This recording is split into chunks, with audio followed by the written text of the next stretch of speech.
যাচ্ছ কোথায় জামাই বাবু? মিষ্টির হাঁড়ি নিয়ে? জামাই ষষ্ঠীতে ডেকেছে শ্বশুর পত্র পাঠিয়ে। অনেক কিছুই নিয়ে যেতে চাই যে আমার মন, কিন্তু শ্বশুর বাড়িতে থাকে আবার বিশাল আয়োজন।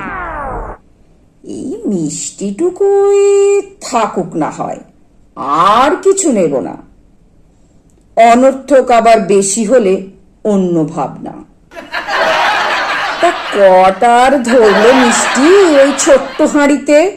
সব কটাই তো স্থান পাবে তোমার ওই বিশাল ভুঁড়িতে। চুপ কর তো, শুনবে সবাই, বড্ড বকিস বাজে। এই বয়সে আর কতটুকু খায়, ভিড়মি লাগে যে। শাশুড়ি আমার আদর করে কত পদ যে রাঁধেন, সব কটা আবার না খেলে বড্ড বাদ সাধেন।